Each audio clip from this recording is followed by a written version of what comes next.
So there you have it. South Africa cannot truly reconcile if it doesn't acknowledge and address its violent history. That's the word from President Cyril Ramaphosa on this Reconciliation Day. Speaking at Bergville in KwaZulu-Natal, he said more needed to be done to help end inequality. He said improving the lives of the poor and marginalised was at the centre of government programmes. Reconciliation requires that we end inequality in all its forms, not only in access to land, but yes, in access to water, in access to education and skills, to employment, to housing, to healthcare and basic services. It is this goal of improving the lives of the poor and marginalized that stands at the center of the programs of this government and to which we must mobilize our collective efforts.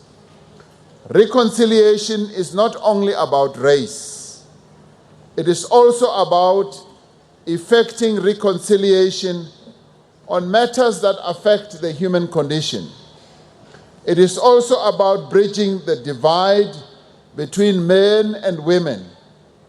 This means that the empowerment of women and the achievement of gender equality is one of our most important tasks. So as we celebrate reconciliation Day, some South Africans feel it's a farce. According to a 2019 survey by the Institute for Reconciliation and Social Justice, 77% of South Africans believe the country still needs reconciliation. For more on this, we're joined now by Marjorie Jobson from the Khulumani Support Group, which still fights for justice for victims of atrocities, of apartheid. 73% of South Africans saying reconciliation is impossible as long as victims of apartheid are still poor. Is that the sentiment that you're hearing from your constituency, Marjorie? Tsepiso, our constituency are primarily the people who actually fought the struggle and carried all the consequences of it. And I have been getting many calls this week in anticipation of maybe by this Reconciliation Day there will have been progress. There's been very little progress. We actually basically do not have a policy that provides for a comprehensive program of redress, restoration and restitution. There are various ways in which restitution is happening. I mean, the whole, especially today with the Nkome in KwaZulu-Natal, there's been a lot of progress over the last 2 years in returning the land in that area. So that's very important, but basically the lives of those people who really were at the forefront of the apartheid resistance, their lives have changed very, very little up till now. But surely that also applies to the majority of South Africans. And here we're talking about black South Africans because they felt the brunt of apartheid. The system was aimed towards them, so the violence is still prevalent. If you look at the quality of life that they live in, many of them still live in shacks. They don't have jobs. They neither given opportunities to either access and finance or even being a part of the economy. So then would you then say that largely South Africa reconciliation are at odds? Well, our experience is that all these levels of disempowerment were actually very deliberately related to apartheid. And so our programs are very much about working now with young people, with the grandchildren of the original struggle veterans to do hands-on development work in their communities, because unless you're a contributing member of your community, you don't feel fully human. And that's one of the biggest issues, that people feel so excluded, so marginalized. We haven't, I mean, President Mandela himself today said, until we address the inequality, that is, the inequality has a long, long history in this country and we have to get to grips with it. And sadly, we're not seeing it happening at the level of local government. Local government is a place of immense conflict and closing people out.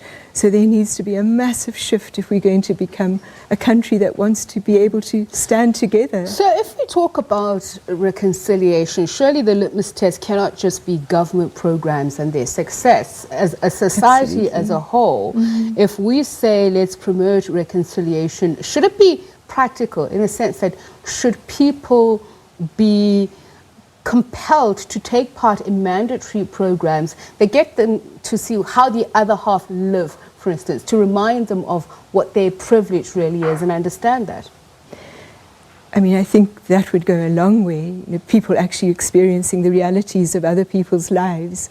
We've been attempting that in small measures still, because we were asked to partner the Dutch Reformed Church in trying to introduce people who were many of the policymakers in apartheid to the survivors of apartheid atrocities. And those have been very successful, but it needs to be much, much more systematic to do it. Yeah. Systematic is also one thing, but there's also the issue of sincerity. People cannot forgive people who are not looking for forgiveness or don't believe they deserve forgiveness because they didn't do anything wrong. So how are we to achieve that if there's no consensus of the original sin, so to speak?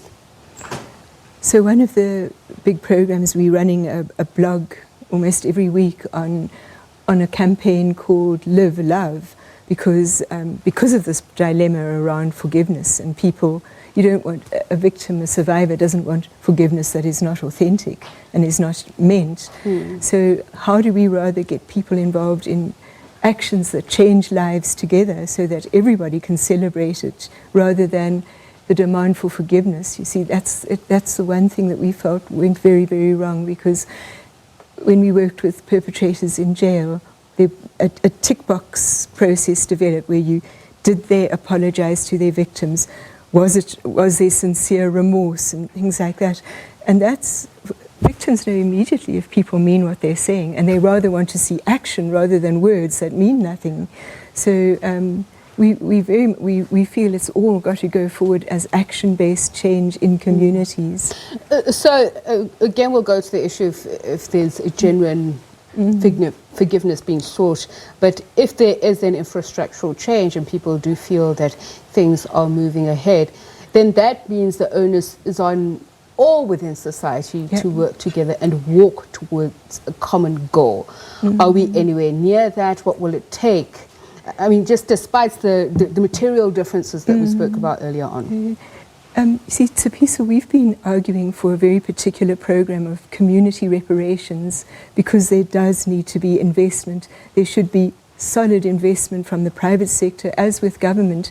Minister Masuta, when he was minister, tried to ring-fence some of the money that was meant to be spent on reparations. But the big problem in the Department of Justice is they have never done the policy formulation that would unlock the money. So I've just been in a meeting with all the officials in the TRC unit, and the argument continues to be we have no policy. So we're trying to set up a policy unit with funding so that there doesn't have to be that excuse any longer, because all the plans are available. I mean, we've developed partnerships with a whole range of economic opportunities that communities can implement and learn skills on the job. But there has to be the investment from people in that. All right, thank you so much for speaking to us, Marjorie Jobson from the Khulumani Support Group. Let's take you now to Aldrin.